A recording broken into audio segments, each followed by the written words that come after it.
Welcome to the new video. In this recap, the story begins 65 years ago when the world was practically destroyed by a nuclear war. Electricity and all communication systems were completely wiped out in a single night. The entire world was going through a terrible time. Then, a scientist discovered the Genesis tree deep in the Amazon jungle. Its miraculous flower had enough power to provide electricity for the entire world. This allowed humans to start rebuilding everything again. Following this invention, all Genesis trees were put under government control. After the nuclear war, 90% of children born started developing genetic issues. To solve this problem, scientists infused the flower's component into human DNA. Because of this, every person was born with some kind of power from the moment they were in their mother's womb. Some might have incredibly enhanced hearing, while others had exceptional eyesight. People born with these powers were called genetics, and they lived like royalty in this new world. However, roughly 10% of the population had a slightly weaker immune system, and their bodies completely rejected the flower's infusion. These people were called specials, and they were only given menial jobs like cleaning and maintenance. We now see Chloe at the Genesis Institute. She is there as a student on a class trip, and her wheelchair-using partner, Leon, is there undercover as a cleaner. The moment everyone is distracted, Leon uses a device to open a locked door and sneaks into a private area. Checking his map, he sees two guards standing nearby, so he sends out a small mechanical rat toy. The guards chase it, and when they grab the toy, it releases sleep gas, instantly knocking them both out. Leon takes their keys, heads to the ventilation system, and hooks up a gas tank, sending sleeping gas through the pipes to knock out the scientists. He puts on a mask and tries to enter the lab, but his code is incorrect. He calls Chloe and tells her to get the right code. In the main lobby, Chloe overhears some boys talking trash about the specials, saying they should be killed. Chloe starts an argument with them, and the other students begin cheering. A guard rushes over. Chloe quickly acts helpless, asks the guard for help, and subtly steals his notepad from his pocket. She finds the correct code inside the notepad and sends it to Leon. The moment he gets the code, Leon quickly enters the lab. He takes out his mother's old watch, which is engraved with the encouraging words, "We are one, we are equal." This gives him the courage he needs. He pulls a lever, the machine opens, and inside is the Genesis tree. He grabs an old tool and starts drilling a hole in the glass shield. But as he reaches to pick the flower, the tree shoots out multiple spikes and an alarm suddenly goes off. Leon still manages to pack the flower into a blue capsule. An announcement blares that the building is in lockdown, and everyone must evacuate immediately. Chloe wanted to wait for Leon, but the guards forced her out with the other students. Somehow, Leon manages to escape just in time. Outside, Leon intentionally bumps into Chloe and makes her drop her teddy bear. Before giving the teddy back, he hides the capsule inside it. When the guards check Leon's pockets, they only find his watch. They mock the inscription on the watch and call Leon a freak.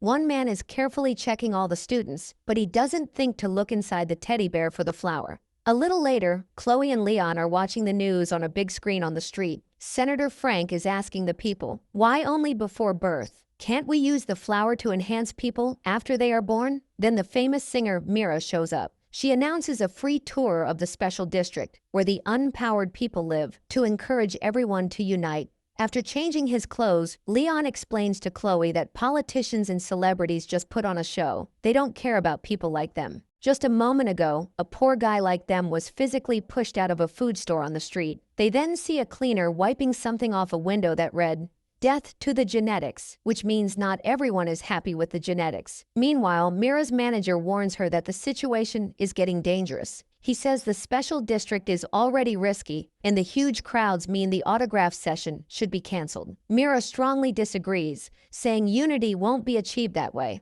She insists she must face the people and make them feel connected to her. She refuses to cancel the event. As Chloe and Leon head home, guards check their IDs at the gate of the special district. While Leon is out shopping, Chloe watches Frank's interview on TV. Frank is now claiming he developed a medicine that will allow the 10% without powers to feel that strength too, suggesting they can be made like everyone else. Chloe is happy to hear this, but Leon immediately calls it a lie. They go back to their home, which is a small workshop. Chloe grows plants, and Leon builds devices. Leon extracts the power-infused parts of the flowers to create special prosthetics for disabled people so they can lead normal lives. They make a living from client payments. After finishing a client job, a man from the genetic district calls, needing a repair. Chloe refuses, saying they don't do house calls and the client must come to the shop. But when Leon hears the man will pay triple the usual price, he agrees to go. Chloe is scared because this is somewhat illegal work. Leon reassures her, saying he knows the entire route, where the guards are and where they aren't. He says he can enter without anyone finding out. They arrive at an expensive restaurant. The cook lets them in through the back door. The cook is also a special and uses a mechanical suit to help him walk, despite his disability. Suddenly, a gang called the Anti-Genetics smashes through the main door and cuts the power. Leon finishes fixing the suit. The cook says he'll check on the power and bring their money. The gang starts destroying the restaurant and killing people with special powers. In minutes, tables are shattered, and many dead bodies are on the floor. The gang leader starts writing something on the wall. Just then, the cook stumbles back into the kitchen, covered in blood. With his final breaths, he tells Chloe and Leon what's happening outside before he dies. Chloe and Leon try to escape, but the back door is locked. They need to think of a clever way to get out. Leon tells Chloe to help him put on the cook's mechanical suit. A few minutes later, two gang members walk into the kitchen. They only see the dead cook because Chloe and Leon are hidden. They talk while writing on the wall, mentioning a small show tomorrow and a big operation the day after. One goon tries to suggest an idea, but the boss threatens him with a knife, warning him not to change the plan. One man drops a piece of paper, and Chloe picks it up. Police sirens are heard, and the goons leave. Suddenly, Leon's suit malfunctions. The suit forces him to stand up and throws him onto the counter. When the two men come back, Leon fights them using pots and hot water. During the fight, the boss's mask gets ripped off, revealing his face. The goons pin Leon to the counter, but Chloe jumps in to save him. Leon throws flour at the attackers and quickly plans to escape. He starts running towards the exit with Chloe. Using the suit's power, Leon breaks the door open, and they both get out. Outside, Leon finds it very hard to walk in the suit. Chloe helps him and guides him into an alley. Police cars drive past but don't see them. Chloe figures out that the suit's leg is cracked, so she helps Leon limp all the way back home. The next day, reporters cover the entire case, and a photo from the security cameras shows both Leon and Chloe. The media starts spreading rumors that they might be part of the gang. All their information is retrieved to be sent to the police. Captain Hodges of the Special Forces says that the unpowered people's area has become a nest of crime, and they will soon raid the special district. Leon and Chloe are terrified because they recognized Hodges. He is the same gang leader whose face they saw during the fight yesterday. Chloe opens the paper and realizes it's a flyer for Mira's concert, with a small map drawn on it. They understand that the gang plans to attack the concert and that people like them will be blamed for it. Leon starts fearfully packing his stuff, wanting them to leave the city, but Chloe insists they must save people. She says they are the only two who know where the attack will happen. A lot of innocent people will die there, she cries. Can we let that happen? Leon snaps back, asking what a man whose lower body doesn't work and a 12-year-old girl can possibly achieve. Hearing this, Chloe bursts into tears. She calls him selfish and runs away. Leon can't stop her. A flashback shows a young Leon sneaking into his father's office to look at his file. He discovered he was a special. The moment his father found out his son was a special, he restrained him right there. Remembering all this and looking at his mother's watch, Leon decides he has to do something. A few hours later, Chloe returns and sees Leon fixing the suit. She helps him put the suit on. Leon moves his arms and legs and says he will capture Hodges and force him to confess his crimes. Leon uses junk to make weapons for himself and shows his strength by bending iron. Chloe notices some special wires inside the suit and quickly runs off to mix a chemical to activate the suit's weapons. At that moment, Mira is giving a concert in the special district. The crowd is going completely wild, pushing the fences. Security is barely holding them back. After the concert, as Mira is about to get on the bus, the guards kill her security detail and her manager. Rebels arrive in a truck and start writing their message on the walls. Hodges threatens Mira, telling her to come with them quietly. Just then, Leon arrives, wearing his mask and suit. He jumps down from the balcony and immediately attacks. But because of Chloe's chemicals, plants start growing all over the suit. The goons laugh, but Leon uses the plants. One man collapses from gas, another gets tangled in vines. Chloe, driving a stolen car, calls out to Mira. Leon is fighting Hodges and his crew. Leon lands good punches at first, but then the whole gang surrounds him and knocks him down. Chloe rams her car into one of the men. Leon seizes the chance to get into the car, but Mira is screaming. There's no time to explain, so Chloe speeds away, taking everyone to safety. They quickly get home and lock the doors. Outside, the gang members are searching for them. On TV, reporters say Mira was almost kidnapped, but was saved by an unknown hero. Mira sees that Leon is injured. She quickly cleans and bandages his wounds, mentioning she originally wanted to be a doctor. Chloe draws a picture of Leon as a flower hero, which Leon hates, but Mira says she loves it. Leon tells Mira the truth about Hodges. Mira says she needs to go home as soon as possible because she has an event with Frank at the family center tomorrow. Leon suspects that the anti-genetics gang will target Frank next, as they attacked Mira today. This gang is against any genetic enhancements after birth, believing people should stay as they were born. Mira wants to warn the police, but Leon stops her, reminding her that Hodges is a police commander. They decide to make a new plan. The next day, Mira and Leon go to the family planning center. They pretend to be a newly married couple planning to have children. Since Mira is famous, she tells the doctor she hasn't announced her husband to the media to protect her family. Leon manages to convince the doctor to give them a tour of the facility. During the tour, Leon suddenly steals a key. He then distracts the staff by saying Mira will perform for everyone, gathering them into one room. Suddenly, the anti-genetics gang shows up. Leon fights them in the lobby. When the goons jump him, Leon throws gas bombs that melt their masks. Leon fights well at first, but they are too many. They knock him down and start beating him up. Hodges rips off his mask and starts repeatedly punching him in the face. Suddenly, Frank's security team arrives, and the goons flee. Mira reveals she called Frank because she knew Leon couldn't handle the large number of gang members alone. Leon asks why the guards didn't follow the goons.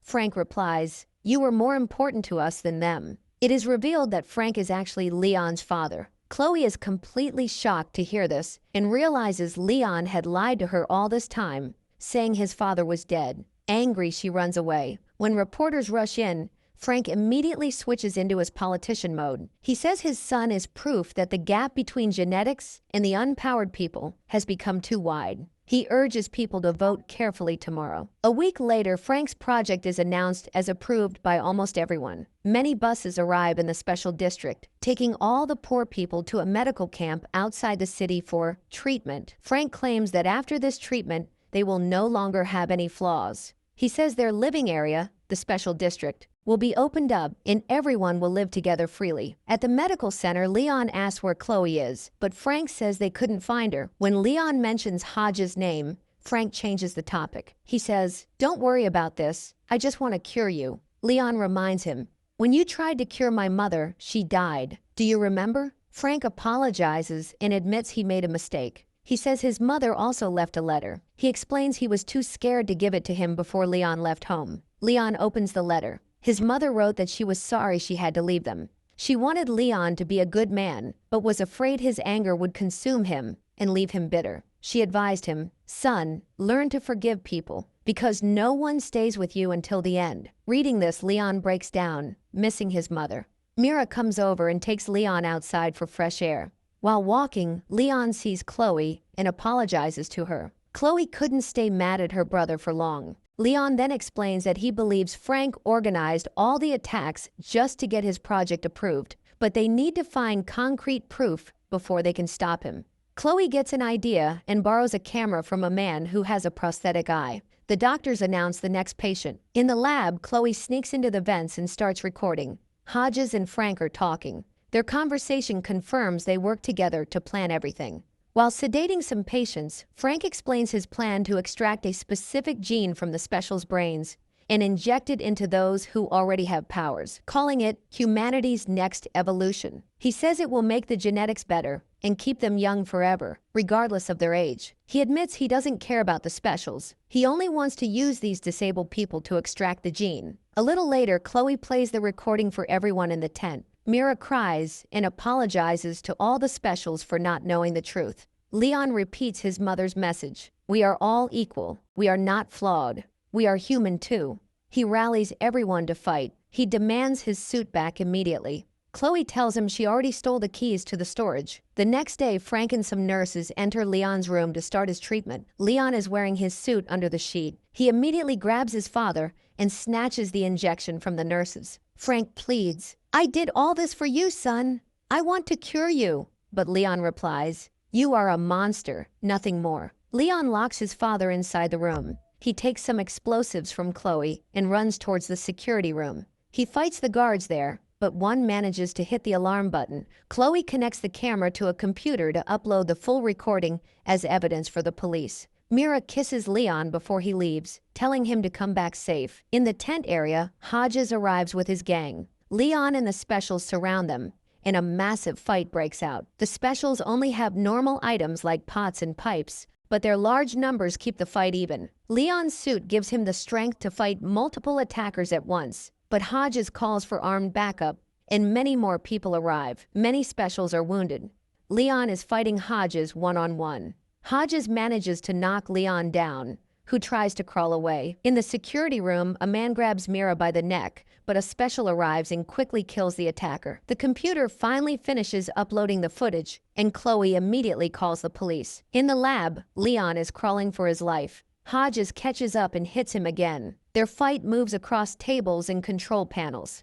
Leon opens the Genesis tree machine and throws something, cracking the glass shield. After this, Hodges grabs Leon, hits him again, and throws him onto the machines, shattering the entire glass. Hodges is about to kill him, but Leon suddenly pulls a flower. He knew that breaking the flower causes the tree to shoot spikes. The spikes pierce Hodges' face, and he collapses. The police arrive and arrest all of Frank's people, finding plenty of evidence.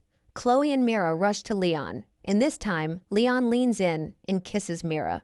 A week later, all news channels are exposing Frank's disgusting plan. People are saying a masked man saved everyone, with rumors that he was Frank's son, which the police deny. Frank himself has fled. The government ends its policy of separating people. Everyone is free to go anywhere. Mira's voice was damaged during the fight, so she can no longer sing, but she is very happy living her life with Leon. Frank is still missing. The story ends with him watching his son from a distance, glaring. Subscribe for more recap videos.